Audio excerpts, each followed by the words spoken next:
Acompañadme con vuestras Biblias a la carta a los Efesios, capítulo 6, versículos del 10 al 13. Aunque hoy consideraremos algunos otros versículos de esta misma carta y de este mismo capítulo, los que vienen a continuación, pero en general seguiremos considerando Efesios 6, del 10 al 13. Y dice así el apóstol Pablo: por lo demás, hermanos míos, fortaleceos en el Señor y en el poder de su fuerza. Vestíos de toda la armadura de Dios. No pasó lo mismo la semana pasada con la armadura, no sé. No soy subconsciente, lo siento. Vestíos de toda la armadura de Dios, para que podáis estar firmes contra las asechanzas del diablo. Porque no tenemos lucha contra sangre y carne, sino contra principados, contra potestades, contra los gobernadores de las tinieblas de este siglo, contra huestes espirituales de maldad en las regiones celestes.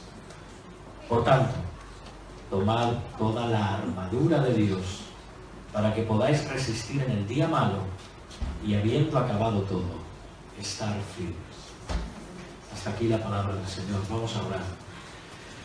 Señor Dios nuestro, nos inclinamos ante ti, Dios de bendición, Dios protector, tú, aquel que cubres nuestras vidas con tu manto misericordioso y poderoso, Señor. Bendice hoy a nuestra iglesia, bendice a tu iglesia también en toda la tierra, en este domingo, en este día en que nos congregamos para adorarte y para bendecirte, Señor. Por favor, Padre, derrama tu espíritu con poder hoy sobre esta congregación, tanto para que yo pueda proclamar de parte tuya y delante de ti tu verdad en espíritu y poder, como para que todos los aquí congregados, los que nos siguen también a través de internet, puedan recibir sin distracciones en su mente y corazón toda esta verdad de tu palabra, Señor. Que tu espíritu sea el que obre en las mentes y corazones de todos. Y si alguien está hoy aquí sin ti, Señor, por favor, te rogamos por su alma. Sabemos que en tu poder y misericordia y soberanía salvas. En tu poder soberano llamas, transformas corazones y llevas de las tinieblas a la luz a aquellos que a ti te place. Te rogamos que esta mañana tú hagas esa obra también, Señor. Hágase tu voluntad. En el nombre de Jesucristo, nuestro Señor. Amén.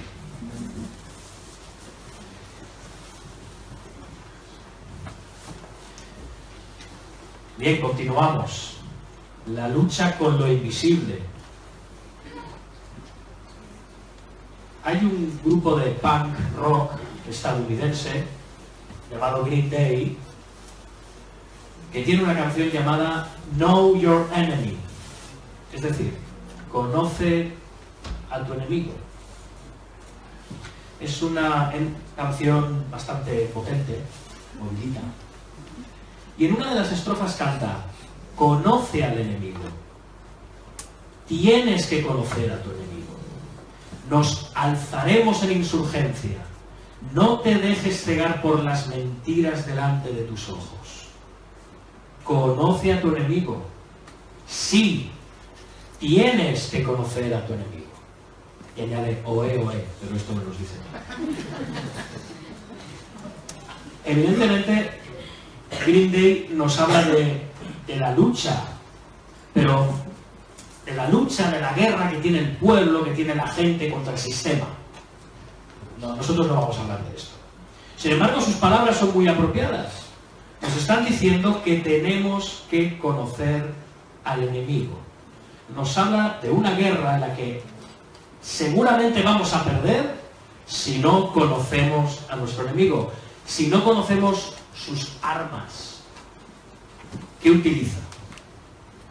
En cuanto a lo que consideramos la semana pasada, acerca de nuestra lucha contra principados, contra potestades, contra los gobernadores de las tinieblas de este siglo, contra huestes espirituales de maldad en las regiones celestes,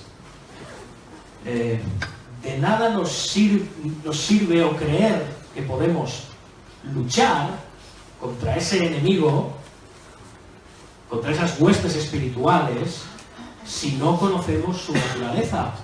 ¿Cómo se manifiestan en el mundo?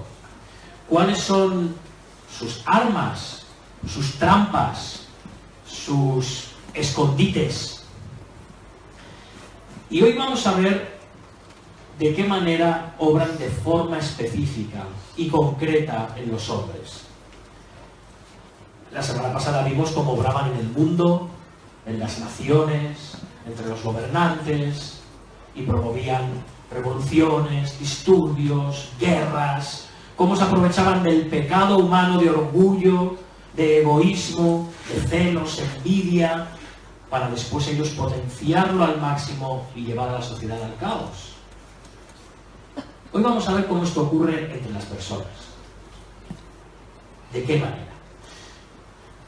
Hablamos un poco de esto la semana pasada. ¿Por qué como cristianos deberíamos de estar dedicando todo un mes a hablar de estos temas? Por hoy, por el día de hoy. ¿Por qué debería de interesarnos? ¿Por curiosidad, por interés intelectual, por morbo? Seguro que aquí hay muchos fans de las películas de terror, aunque no lo reconozcáis. Hermanos, amigos, el ocultismo hasta cierto punto resulta fascinante. Y es porque resulta fascinante y atractivo que muchas personas caen en sus redes.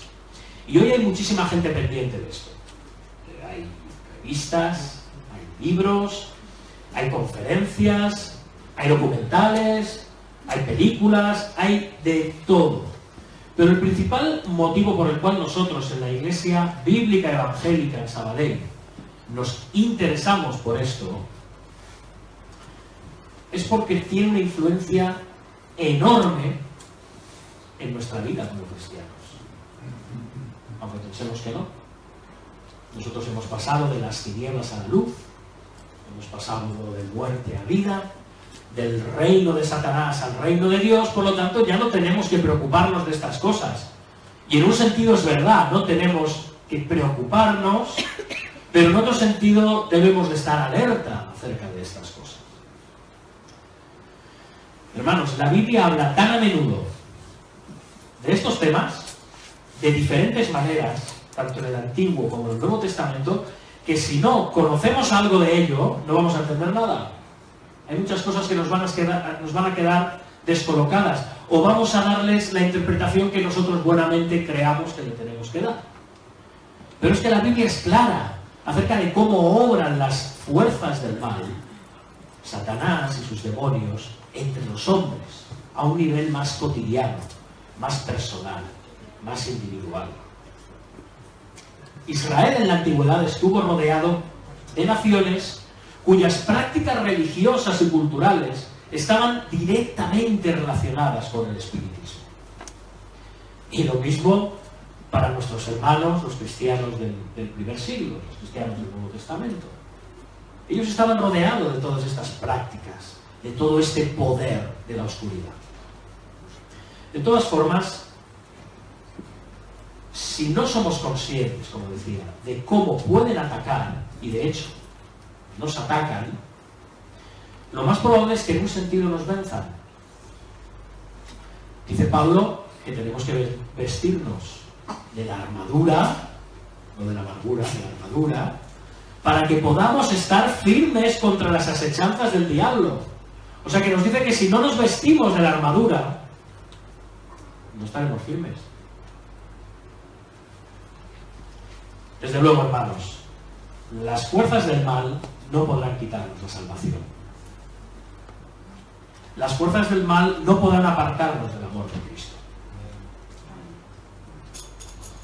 Pero, si consciente o inconscientemente sucumbimos a su influencia, les abrimos la puerta, destruirán nuestra vida y nuestra experiencia cristiana.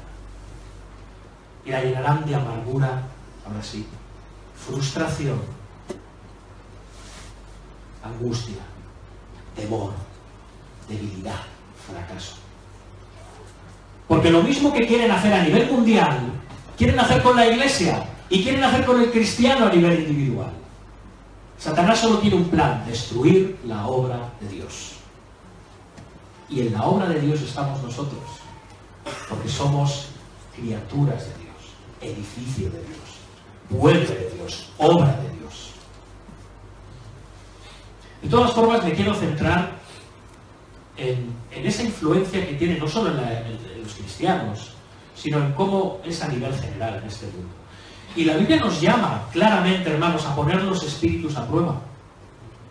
Dice el apóstol Juan: amados, no creáis a todo espíritu, sino probad los espíritus si son de Dios.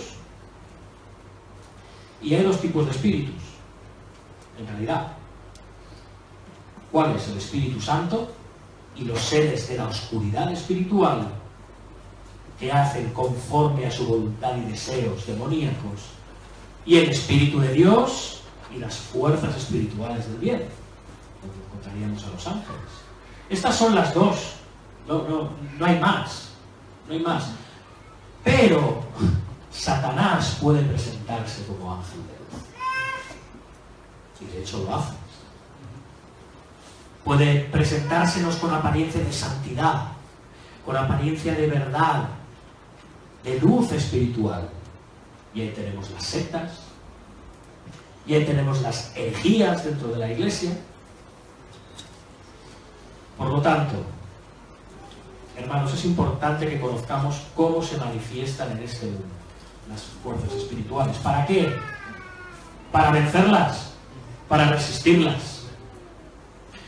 Y hoy en día hay muchas naciones que no han recibido aún la luz del Evangelio y están sometidas a estas prácticas satánicas, en su cultura, en sus religiones. Y si estamos enviando misioneros como iglesia a estos lugares, es bueno que sepamos a qué se exponen estos hombres y mujeres. Deben de conocer cuáles son las armas del enemigo.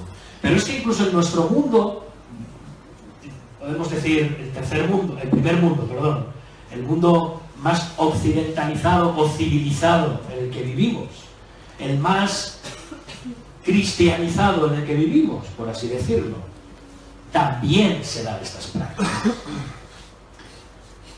Y se están dando a nuestro alrededor.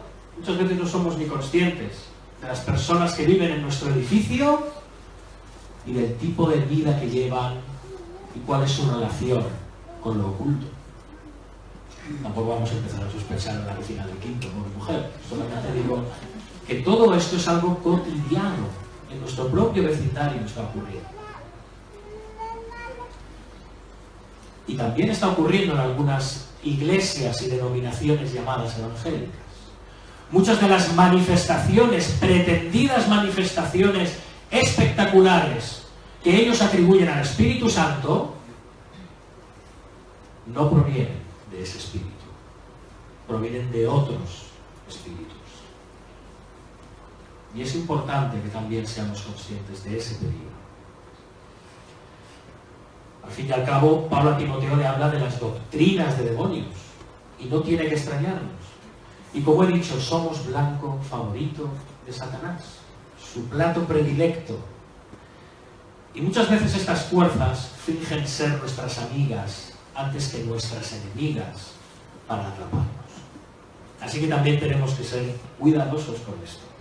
Satanás es listo, Satanás es sutil, Satanás conoce al humano muy bien. Dicen que más sabe el diablo por viejo que por diablo. Y es totalmente cierto. Se puede presentar, como hemos dicho, como un ángel de luz. Así que si valoramos nuestra alma, nuestra relación con Dios, nuestra vida cristiana, tenemos, como decía Green Day, que conocer al enemigo. Así que vamos a conocer algunas de sus armas. ¿Cuáles son estas armas del maligno? Bueno, antes que nada, otro inciso. Quisiera decir que aquí, quisiera decir dos cosas. Primero, hay mucho cine, hay muchos cómics, hay mucha literatura fantástica, hay mucha ciencia ficción, en la que podemos ver elementos muy similares a todas las cosas de las que vamos a hablar. Bien, yo no tengo nada en contra del Señor de los Anillos, absolutamente, ni de Harry Potter, ni de Star Wars. Scott sí que no me gusta. Del Doctor Strange, no tengo nada en contra del Doctor Strange. Para nada. Tampoco tengo nada en contra de Stranger Things. No tengo nada en contra de todo esto. ¿De acuerdo? Si alguien tiene algo en contra, podemos discutirlo después. Pero hermanos, lo que tenemos que tener claro es que veamos lo que es fantasía, veamos lo que es ficción, veamos lo que es arte y lo que es y lo otro. Que son cosas muy distintas. ¿Puede haber relación? Puede haberla. Pero la clave es que no nos dejemos impresionar por este tipo de fantasía y de ficción, no nos dejemos absorber nuestras mentes ni nuestro tiempo por este tipo de fantasía o de ficción, ni por estas temáticas. Que lo tengamos claro y que nuestros hijos también tengan claro que es fantasía, que es ficción. Y en ese terreno tiene que quedar. Porque si vamos más allá, sí que podemos estar abriendo determinadas puertas. Y esto es muy importante que lo entendamos. Puede llevar al interés por explorar lo oculto, sobre todo en personas o en mentes y corazones como los de nuestros hijos no regenerados. Sí que les puede atraer a explorar lo oculto. Así que mantengamos estas cosas en su debido lugar. Segundo, antes de pasar a las armas del diablo, hoy en día hay mucho fraude, hay mucho engaño, hay mucho cuentista, hay mucha gente que se deja sugestionar muy fácilmente, hay gente engañada, ¿sí? Hay gente con determinados problemas físicos o emocionales o mentales, y esto puede hacer que a veces haya confusión con relación a cómo obran estas fuerzas. ¿De acuerdo? Pero hermanos, una cosa es esto, pero hay cosas, y de esas cosas nos hablan las Escrituras, que no podemos dejar pasar por alto. Ocurren cosas, ocurren fenómenos que nosotros no podemos explicar. Y no los podemos atribuir siempre ni a una indigestión, ni a la fantasía, ni a la sugestión, ni a las enfermedades psíquicas. Ocurren cosas. Y sería totalmente anticristiano que las negáramos. Es muy distinto que luego no se puedan explicar, pero ocurren ciertas cosas. Y contra esas cosas debemos estar prevenidos. Son reales, no son simples engaños. Entran en la categoría de lo que advierte el Dios de Israel a su pueblo en Deuteronomio 18: no sea hallado en ti quien haga pasar a su hijo o a su hija por el fuego, ni quien practique adivinación, ni agorero, ni sortílego, ni hechicero, ni encantador, ni adivino, ni mago, ni quien consulte a los muertos. Porque es abominación con Jehová cualquiera que hace estas cosas. No está diciendo que es mentira. Está diciendo que es abominación a Jehová cualquiera que hace estas cosas. ¿De acuerdo? Esto es importante que lo entendamos. Estas cosas ocurren. Así que vamos a empezar. Y Deuteronomio ya nos da una pauta. La adivinación. La adivinación. Los adivinos tienen otros nombres. Sortílegos, mediums, pitonisas. En algunos contextos se les ha llegado a llamar profetas, en la antigüedad y quizás en el presente. Y estas personas se ganan la vida poniendo a las personas en contacto con el más allá, poniéndolas en contacto con seres de otros, personas que han muerto y que están en otra dimensión y que están en una zona indefinida mediante la cual el medio, mediante un determinado poder, puede hacer que estas personas vengan. A veces utilizan cartas, a veces utilizan la bola de cristal, a veces leen las manos, a veces utilizan determinados cristales, a veces leen los pozos del café, está buenísima, pero lo hacen leyendo los pozos del café, o las entrañas de un animal. Suena ancestral todo esto, ¿verdad? Primitivo, ¿verdad? Esto sigue practicándose hoy en día, en nuestra era emancipada, científica y sofisticada. Y sigue practicándose, porque realmente los demonios siguen obrando y haciendo cosas a través de esto. Estas personas no solo contactan con supuestos espíritus, sino que además dicen tener ciertos poderes para ver el futuro y para solucionar las cosas aplicando determinadas fórmulas. Aquí incluiríamos cosas como lo que llamamos fenómenos psíquicos, la telepatía, el mesmerismo, la percepción extrasensorial y otras cosas parecidas. Todas estas personas parecen tener estos poderes que van más allá. Personas que dicen leer dentro de ti, saber lo que piensas, o pensar lo mismo que tú.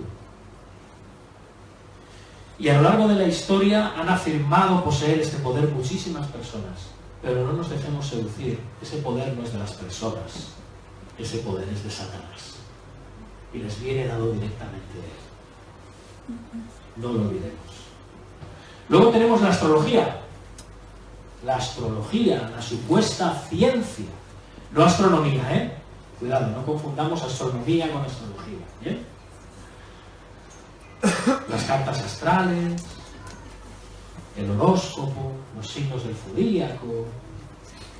La astrología consiste en la creencia de que nuestra vida, nuestro pasado, nuestro presente, nuestro futuro está determinado por la influencia de las estrellas, de las constelaciones, de los planetas, e incluso determinan nuestra personalidad.